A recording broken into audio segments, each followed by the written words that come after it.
Andre, to begin with, could you briefly describe the difference between the trademark systems in the USA and Canada? Well, the systems in Canada and US are more similar than they're different. There's a lot of similarities. You pretty much do very similar process. You file a trademark, it has to have an owner, it has to have a list of goods and services, and that stuff is the same. You put your goods and services in the same classes. The classes are pretty much the same between both countries, but there are some distinctions that are worth mentioning. The biggest one, I would say, is in the US, your trademark won't register until you can prove to the trademarks office that your trademark is already used in commerce. And what that means is that you are already selling products and services under your brand.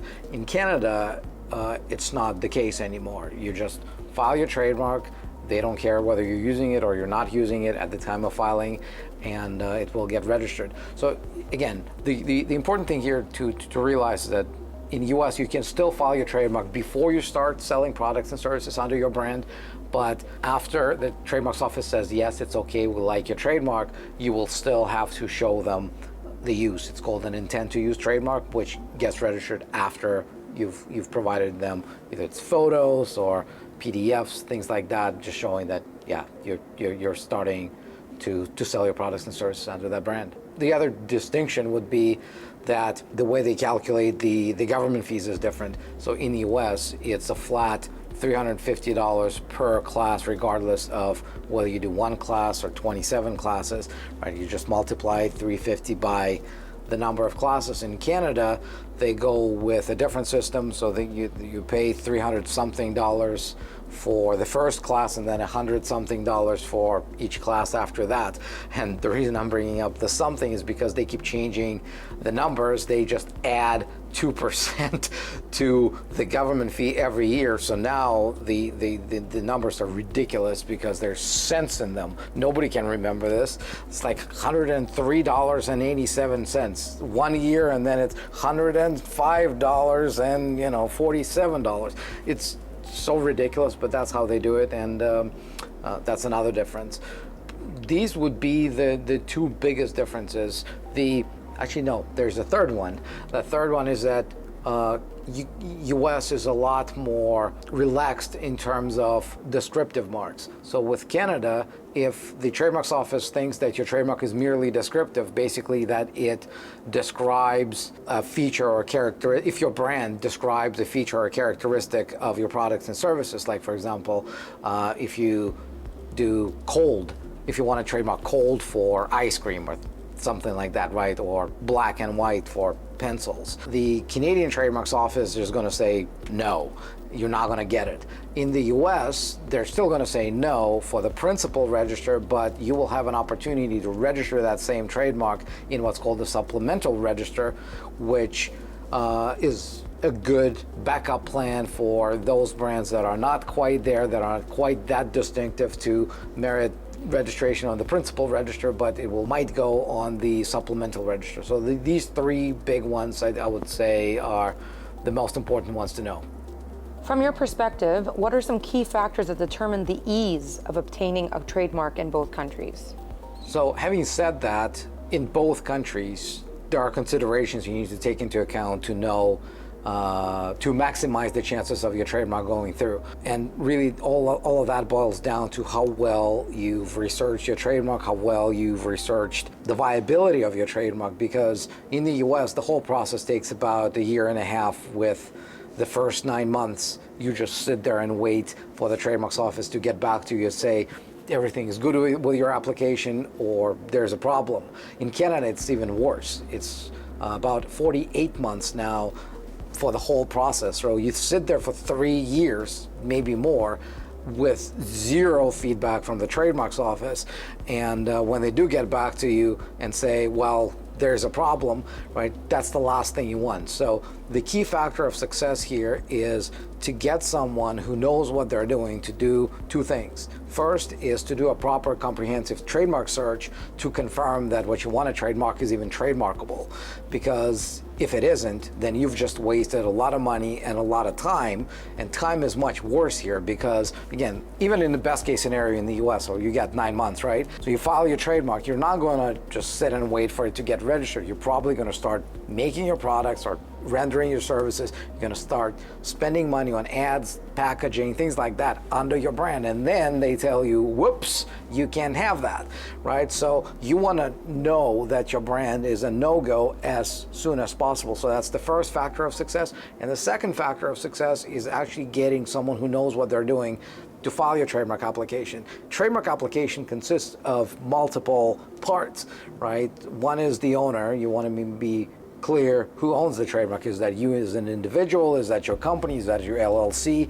Things like that. You want to be clear as to how you describe the brand. If you go for a logo, they will require that you, in words, describe your logo, right? What it looks like, what it says, how elements are positioned relative to one another, things like that. And most importantly, the list of goods and services.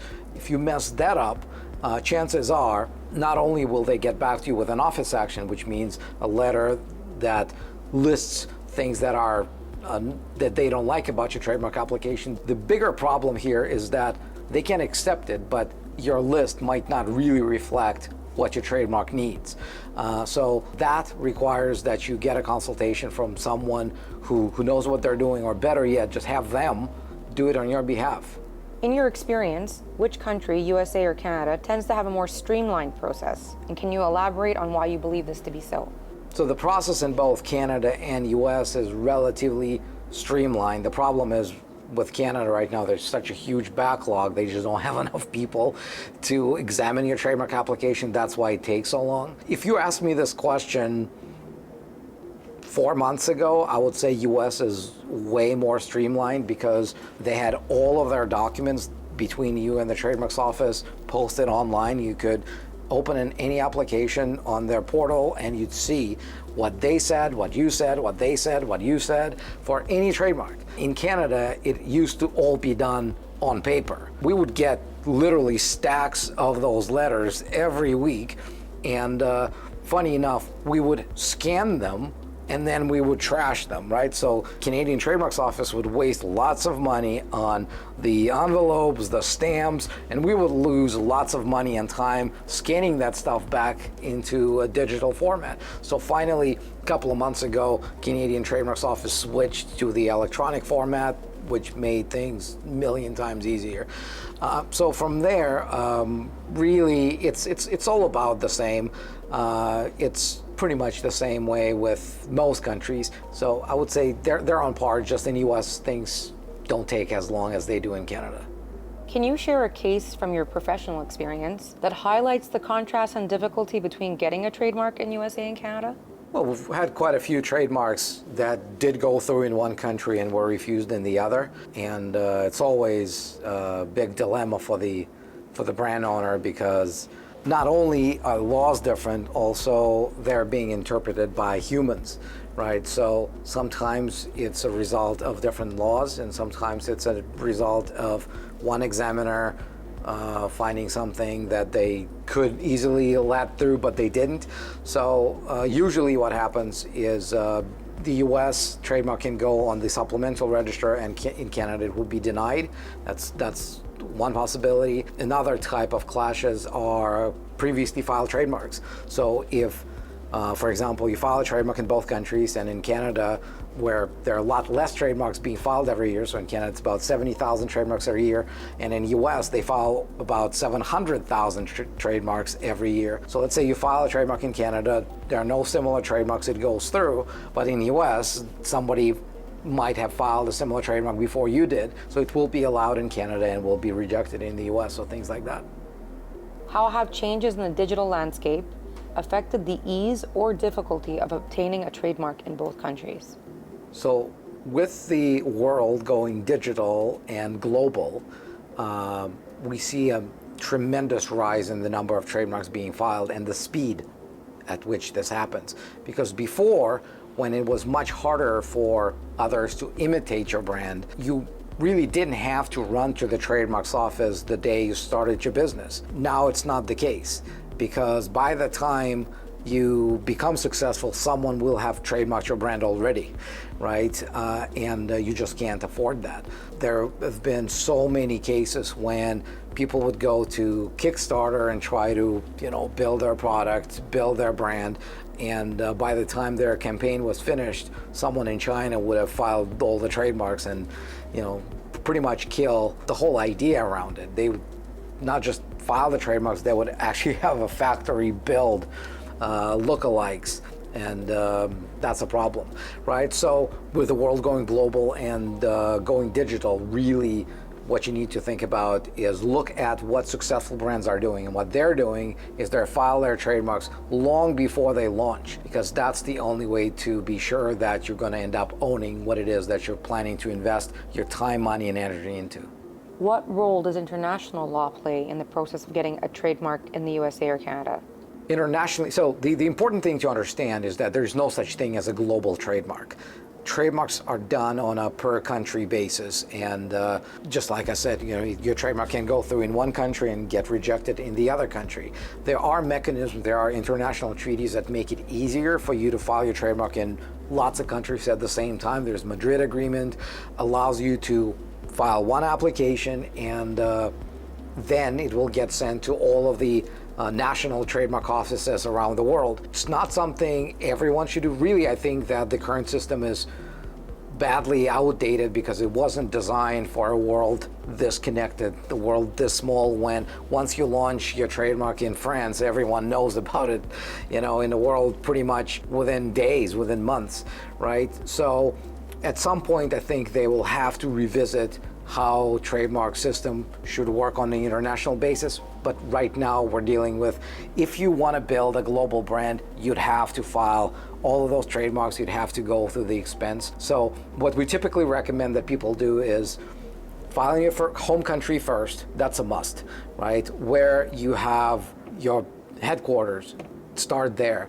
Then list the countries where you expect to make money from, where your customer base is, right? And for me, the rule of thumb is if you're planning to make more than $30,000 in that country, trademark there.